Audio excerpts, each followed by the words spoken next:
So the next image you're going to want to open up, download, and open is the very long title of Low Angle Shot of a Man on a Skateboard in Midair. Looks something like this, or looks exactly like this actually.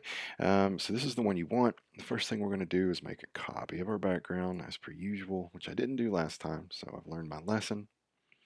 And I'm going to do a couple of things here that will make this just easier to illustrate what I want to illustrate in this little exercise.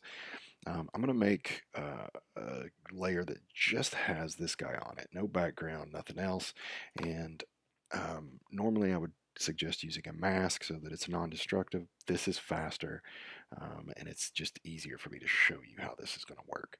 So what I want to do is I want to use the object selection tool, which is fourth one down, has the little logo here with the reticle and has a little symbol here with the reticle and the square, and we just loosely surround this guy and it should make a pretty decent selection.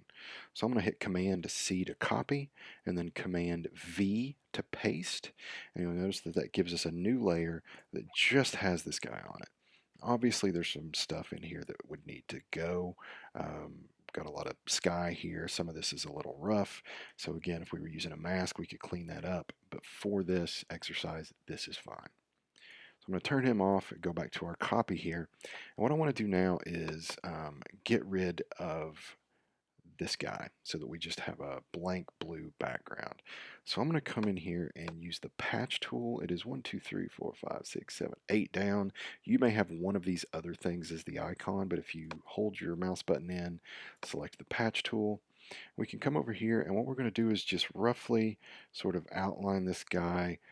It doesn't have to be super perfect. You can see mine's all kind of wobbly and weird. That's fine. So just outline this guy and just make sure you get all of him. Don't leave any bits of him outside of this selection. Close it up and you should have something that looks kind of like this. Make sure you're on the right layer. It will get this symbol, so click on your background and then you'll see that the patch tool changes to this symbol. So what you're going to do is just drag this guy somewhere else, and you'll see that it basically is replacing what's there with other parts of the image. So it's patching that area out with other parts of the image. You probably have to do this a couple of times just to make sure you get everything. So let's get this. You can see it's, there we go. And so it's not perfect by any stretch of the imagination, but it works for now. So you can see it's kind of got a little imperfection here. And maybe you can see it on your monitor, I'm not sure. If we wanted to, we could always clone that out. We could use the healing brush. We could do a lot of stuff to make it better, but it doesn't really matter for this. It's quick and it worked.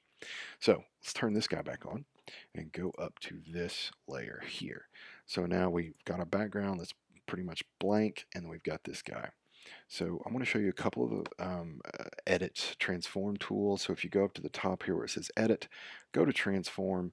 We're going to look at all of these really quickly. So the first one up here is scale. And all of these things are going to deal with how to change the perspective of something.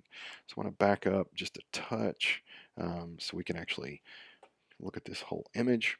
And so the scale tool does exactly what it sounds like. It changes the size of a thing. That's it.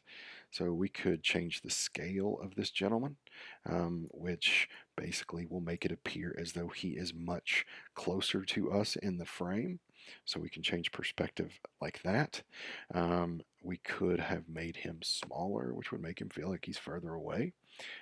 We have rotate, which does exactly what it sounds like. You'll see the cursor changes, and you can rotate this, which changes sort of where he's coming into the frame, how we think he's going to land, if we think this might be a horrible mistake, whatever.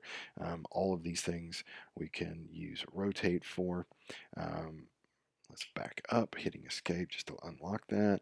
Go to transform again, and we get skew. So these do some more drastic changes to what you've got going on, and it's greatly depends on what image you're using them on, how effective they are, but you can see what they do by how the cursor looks when you're looking at one of the actual anchor points here. This one moves left and right, this one moves up and down. The corners let you kind of wiggle back and forth. So skew will have limited use depending on what you're actually selecting.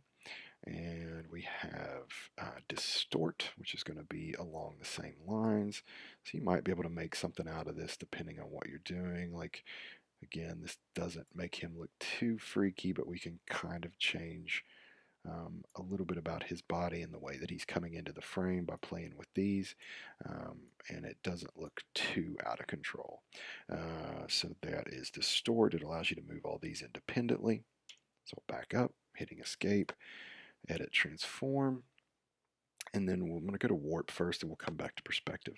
So warp looks a little different. It allows you to put your cursor anywhere in this box.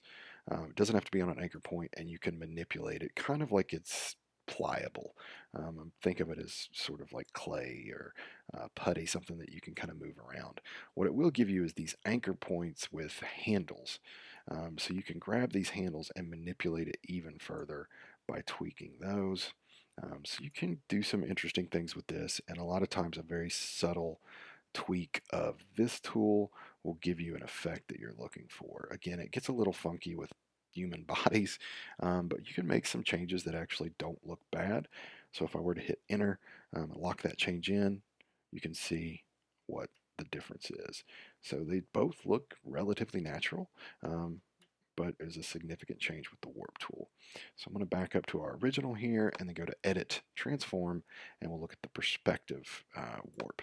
So this one allows you to change things by moving these anchor points around again. You can see how it wants you to move them by what the arrows are, and you can also see the angle by the little pop-up here. So we'll get this one back.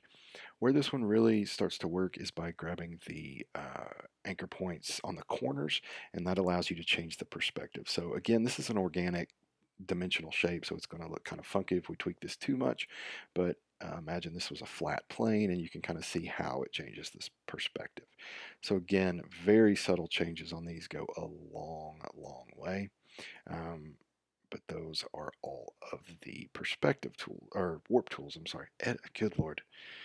It's a rough morning. Transform tools that you can use. Let's go back to this.